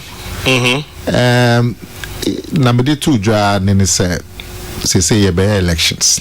Nti obia ebisa se party no debe na moaye na ye koye nim ne to abama mo a debe na mo beye na NPP nso no Monday bia ye press conference. Okay. Na ye de ye ni swade ehu edi tudwa ene ne ayafa ho ene ne ba beye ye koye nimi nti enra ne ye saada no abi na enra no mpanyifo no enemy di nkomo se me emfa nsem nkotudwa tine dram di nsem ne tudwa no na enra nsem na di tudwa no efa sheba ko president Akufo-Addo ye 2016 eno ne di eno no fa industrialization openyaje kumnia but mecha se twi a nature say abefo ejuma abefo kwan a de ye ejuma ama ejuma no tumpon na ohwe NPP manifesto na ye de tudwa say ye ba be pager sa industrialization wo mamu ha emia to ni din one district one factory and na fi obia different be popular fine intenwa na ye share ne pese ye di tudwa bebi a ye de sa boshe no edu na ye ma background kakra inshemu kakra kwame Ghana ha ifrimra na ye colonial ye war abofono kra na edi eso no ani ye colonial colony no na ye economy no a free 1900 eba na se na economy no tino boni friend no structure gadgets back there no na structure me buy no so na structure no asha se air form Kokrokoo titru ubekaya Ghana ye beye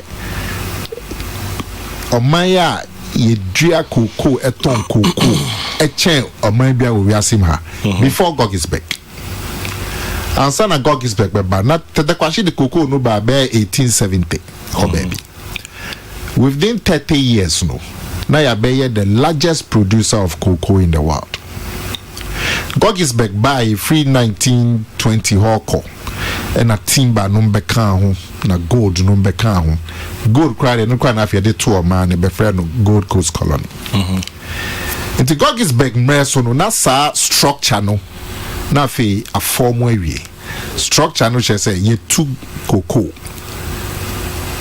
ye twa timber ye mine gold na ya ton raw chese ye mfa bibia Bibianka. Enti sa type of structure of economy no we two ade no raw na waton no raw na mfa bibianka ho no ye be friend no the Gogisberg economy says that time Governor Gogisberg colonial time no and as structure no be di mu pa na structure no na still like wohwa ebeto Kwame Nkrumah breso but obia so egidi say economy bia eye what's our structure no on sheda in tumpon papa that's what be tumpon a necessary the industrialization eka ho na industrialization no mom ebedi mu the woman is say tu cocoa ucha cocoa be 1 million tons so per ton bia ope now ton wa manonia debe nom de wa manoni on the cocoa no titrium de chocolate was Switzerland was Japan mani pure moto cocoa na de titrium de chocolate na Kwame wait for weight a pound of chocolate ne born na scale binya wo is about 5 times a pound of cocoa Because of value added. Because of na value added no na industry no. Enti say cocoa na utwa no 1 pound and 1 kilogram of cocoa no. And anka the chocolate. And now we have 1 kilogram of chocolate. Nanka we turn 1 kilogram of chocolate. In case ka obenya is about 5 times na benya free raw cocoa. Gold in so sa. Sa ring here show of a gold. Yeah, ton gold no raw. And obi edi ade for ejuma kan gold no de I ring. Na na kwa me wo hye no fefe. Unka dia no media na oka. What do they fetch media? So well, quality abef for a nimdia na ye de aka gold no ho no. And ye de aye ring. Obi be asomde ne de to ye kom trinklets na ken na sa trinklets no any asomde na ken ne board the more e chen raw gold no. It is like a Ghana. So instead of say be too gold on your spot on raw no. So get the trinklets and now rings na ken we be ska I bro gold no pi. Timber so sa. Ucha timber no ewo a foam a kwaye mum now turn raw the koto a personal turn raw. Obi the yen and that's our tables here the free channel yeah that bay for fair fee. Ne board more raw timber now we're trying to say.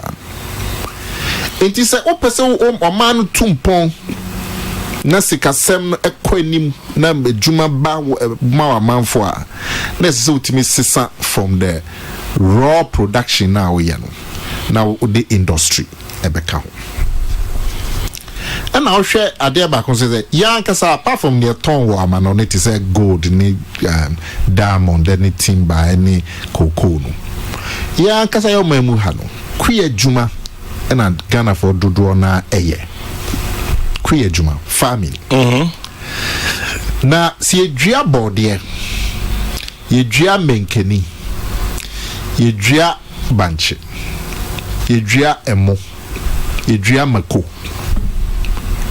ye tono raw ndu dua bode na utwa bode besa hia odi ni nya akodwa so sa udua menkeni na menkeni no bo na utwa odi kukotokum upia ni nya akọ dwaso sa so banche sa mako tomatoes emo na raw na u ton raw no kwa me nema mienu obia dua menken na bode obia piani nya akodwa so enti ma ne bo no etofom te tofom ma ne kuani no waboka say bia no akoji bank loan ɛsɛ otwa bank loan nsi ho ebia nipa na pa boy or the phone no obunya charge no enti sɛ otwa body no ana menken no ana bro no na okoton na ne bo no bo fom a ontimi ntwa ne bank loan ontimi ntwa pa boy no aboka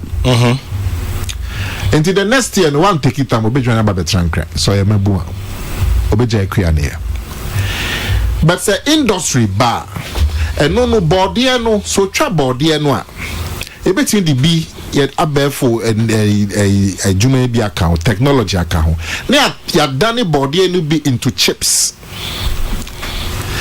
no na betimi atena store best bosumi miensa bosumi nson bosumi afeba value added I say and that is the value addition account body no eno ntinu kua ni no body bia obetwa no esan se on piani nya en come market into ne bo no begina ho some makono betwa on piani nya raw en come market into because you better be near the pros ya the gukani mu se na mo ye wo mo a fufu powder e bia fufu powder na body mo ato ena mo dia therefore insano adwuma aka ho ena mo aya na mo aya no powder sa powder na mo ye no it me see your 6 months now so raw body no e di 2 weeks ben mo see na essay into technology through industry and obi aja tum se o pese o manu tumpon na mo economy no ko nanima ese mutimi eye industrialization na o hwe abakosem eni na ekoso wa man we asim say ya e da o pefe say industrialization in itimi peja o manu from ohiamu to sikemu o hwe England English on my mo a free 1800 omno kofa bibi ba ya friend no industrial revolution say ya di abefo nimdie ka ejuma ho chassis free England English kromu and a spread the core Europe continent nankasa Germany France Italy Holland na sa industrialization na shase wo England na be kan Europe no eno titu na more ahondin omutimi colonize the whole world within the next 100 years because of sa industrialization oban saying the Japan another example of Japan a trek or Southeast Asia Thailand Malaysia Korea and then saying the China then ya tumpon because of industrialization into be ajatum say Africa ni Ghana yense pe say tumpon ni free himu a let's see timiko industrialization Kwame Nkrumah ya president Kwame Nkrumah first president or buy no or jisa de tumu pa nti Kwame Nkrumah born hu modern say obedani the structure of the Ghanaian economy no from the Gogisberg economy now you trap timber raw cocoa raw Newton into an industrial economy add the value to nemana yeton wa brochre any nemana e wo mamu hati say kua for ejumai Kwame Nkrumah made a big effort. In fact, Tema Township no see any. It was built as an industrial city. And industrial areas. So North Carnation say North industrial area, South industrial area, just for industries. But 50 years after Kwame Nkrumah, no, yenye beja tum say still no yenye industrialized country. We na Akufo-Addo or share Ghana for say sa industrial agenda na yenya ya jatum say no need a kwan between their first word tumpon or yeto aba manwa obesa peja sa agenda ni bi na wa shasia say you say this time no Yakobon beton so papa to so ama yi ama e Ghana Yakobon cha de yeto aba manwi wa shasia na report ni say as of July this year 2020 under a President Akufo-Addo Shisha FN one district one factory. There's a total of 232 factories a koso ɛwɔ mem Ghana ye wie 76 a no ɛyɛ adwuma produce niema na sɛ yɛte Casa de Europa ɛwɔ Gomwa ho baby awomo no omo fa potato no ma the other for adwuma technology ma the industrial the account no ma dane potato no into potato chips the be ye pizza ya ye may pay the potato no be ye pizza the be ye brodo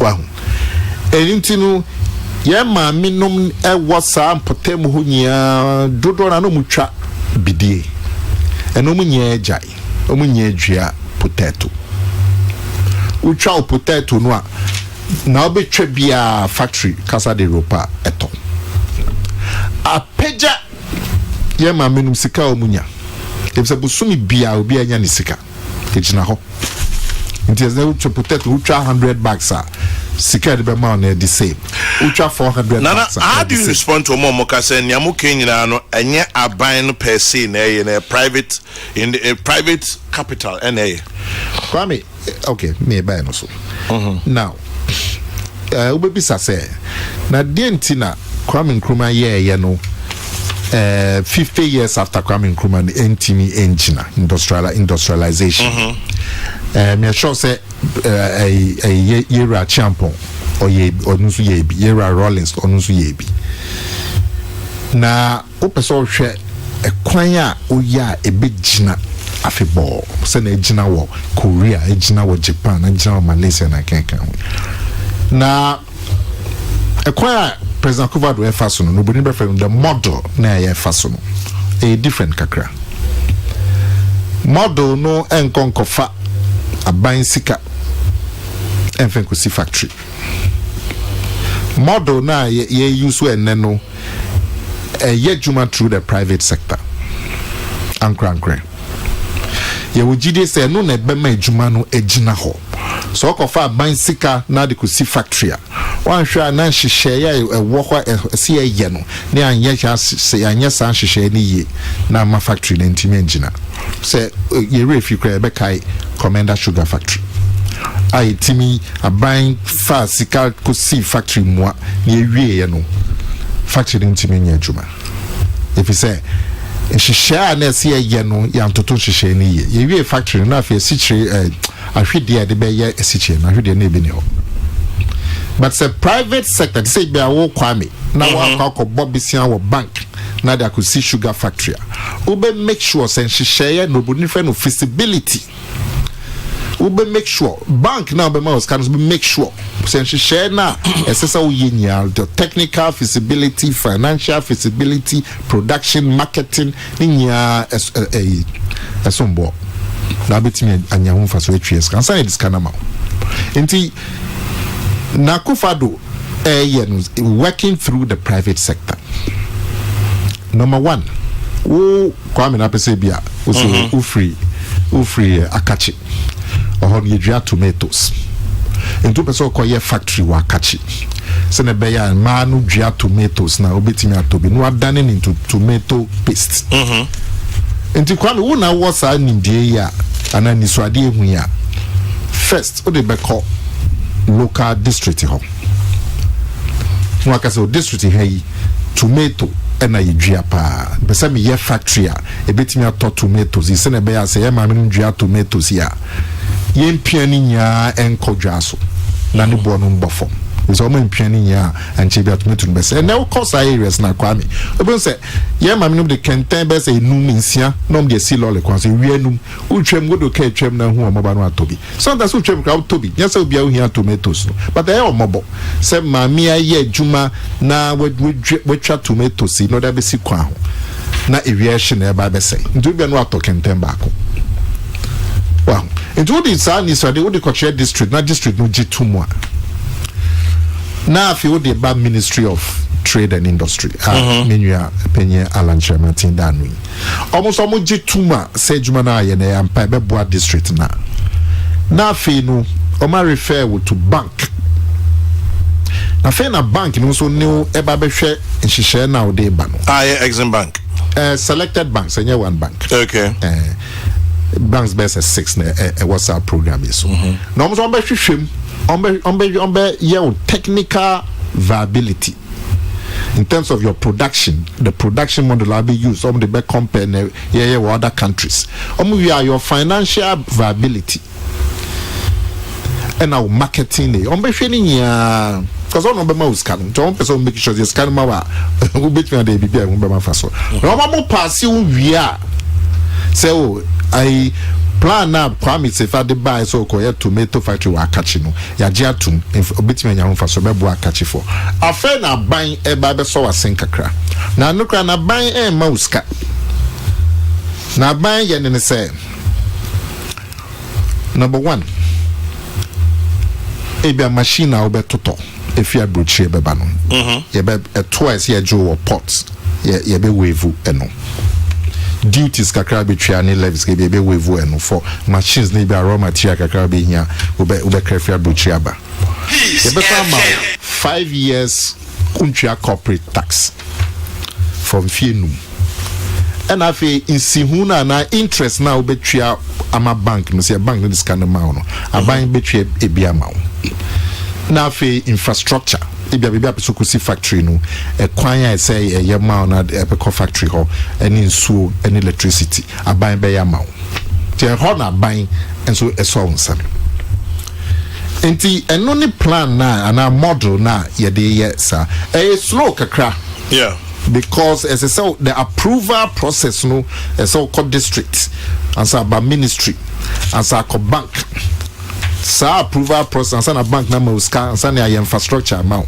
but say your mouth so approval process now see factory now there's every chance it's a factory no ebe succeed until no na you go so I ne ya share 232 factories across the country near we 76 aye juma I binum oma bom hu dera obi Ghana for enim sana juma na ekoso na etoso mienu aban so di BBFM strategic anchor industries eno no teach you special industries are buying ahwese sa industries say ye de ye boama e bagana ha e benya faso osronko. For example, you share a nearby import to your tam cedi assistant on to dollar and into cedi now on the intimate way. Now you this dollar import to your the toffee brucheba. You share the first 5 and then the first 10. A muka chicken account. Akokoya ye tower memuha. Papa yenkwa akoko mu use a week. A bro 2 million across the country. Papa ye. Inti akoko aye kra cars aye kra ebo memuha. Tomato juice aye kra bo memuha. Emu aye kra bo memuha. Aban because scanner de kra no edoso. Ye say demand no ewo Ghana ha. Tiene be no special industries near me ni apeja industries sene be ya produce ya process chicken put there you were chicken the processing no problem tie be processing plant for chicken bauxite one big thing e be two raw bauxite aluminium yi who produce aluminium sikepi near try with vacuum na vacuum there no way I know say a different matter but in two bauxite until na tsena na Ghana ye pese ahwere nya sa na call but any ba be two bauxite wa han te say nya aluminium te so abanu e say ba be ship cars ye crack hwe okwan ya dam anim he ugina ho the whole day 24 hours cars enjoy say fa cars p te say timi me ne ye cars in faso abaso cry no cry sha say enche ye and then Vinobu assemble cars for Ghana. From assembly no ebe call into parts production. Vinobu kai bia ube wana kai bia ube wi. Yenya car ni nya wo one factory. Bits and pieces. Driving mirror no obi na driving mirror no deba. Gearbox factory bi na no ye gearbox deba. Seat belts obi na ye deba. Engine seats obi na ye deba. car seats obi nso ene dwuma o yede ba omunya be toma VW na VW dini assemble enti ene o mas assemble wo Ghana hai enche bia yenyanum ewo magazine Kumasi magazine kokompenuma omudi omwanka so munim de emwan bia nheda enka wo mu ye adwuma mu ye enche bia eso mutimi de ho bom no mu ye yesa factories nkitin be produce driving mirror be produce engine seats be produce gearbox be produce seat belts that's and yeah nasem oh there be kwame so oh the thing about industry is a chassis nobody friend no multiplier effect no because we say hey we be here we because specializing in just seat belts no work company or your engine seat or the engine seat is called as say ya o ma timi ye no gidi ni ayi yama enti o munya mo akakra so mbe ye engine seat at therefore ye o mom training kakra o de mo call brochure na vindo ko suase ne ye no ade o mon this o mon call sa training program no hwa dwuma mo ye no o ma sheda mom na uba be assemble cars na just say market no wo ho yeah chenche bia ne kwakra enti ne kwakra ne say sa kwan ya yenya agya tum se edo ne bema puntu onsronko abagana aye industrialization President Akufo-Addo apija sa agenda no now in the next 4 years see sa 232 year making p ebewie be ye adwuma e de infrastructure sonko ebre mabun e de infrastructure sonko ebre kwi adwuma 50% of Ghana for a queer juma. It is a timid biba me pija queer juma. Shemfa so a debeba for the 50% of Ghanaians or mote countries are on queer juma.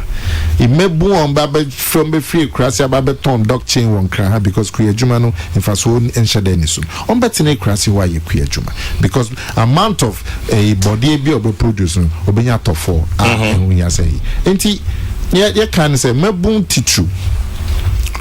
Omunso Akufo-Addo asen no mun piano next election see sene be ya sa industrialization agenda yi ebetimi am edimu wo Ghana ha now share digital agenda ya no so e kosui na free SHS no so e kosui na just mabun wo Ghana dey say na beto mo like o ye mabun a o be ko school free ko see at least secondary school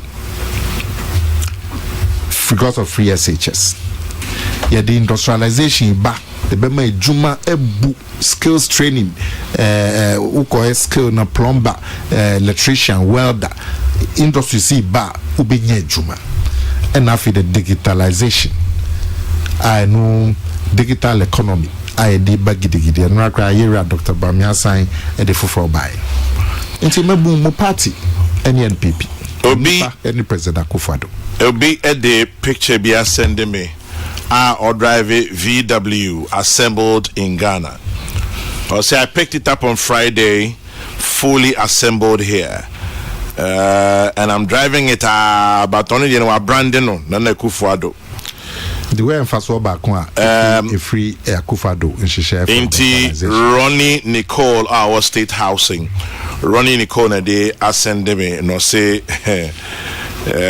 on your drive into fully assembled here in Accra, Ghana. Well, maybe they should bring me one to drive. Nah, me find you did him. But Abdul Malik Kwekuba Kusimen Kancho say it loud, Nana Kumia. Nkrumah never dies. Today, the state government facilitates the private sector-led industrialization drive. Nkrumah adopted a mixed approach with the state government leading the drive because local private sector was not grown and strong enough to lead the process, and of course also because of the CPP's socialist inclination. There was room for local and foreign private participation in that industrialization drive though. Until Nkrumah never dies. Okay. Final comment. Kwame, final comment in the same.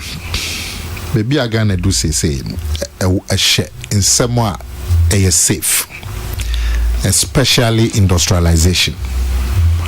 In your maybe a tray factory back commander. sky de share more than $30 million. Abeton them for so back Kokra Emba Ghana. Ye pesi free ho. Pesi ye factory sa. For so beba waso. Ebe contribute to GDP. Ebe contribute to jobs. Ebe contribute to agriculture. Eme juma ba mebun. And mebun from 20 to 35 years. Form about 60% of Ghana's population. Tinia yenya omuntinia ye. Ti omunta chi. Na December 7 omokoto aba. Omatuniye. That's a kwame. Mr. Medase, Managing Director of STC and Chief Communicator of the MPP, if you like. Nana Akumia, and I'm to say, Peace FM. Nana say, where the river? Chief Communicator. Me and I'm the title now. When you stop to say a prayer, say one for me too. God bless. Good morning.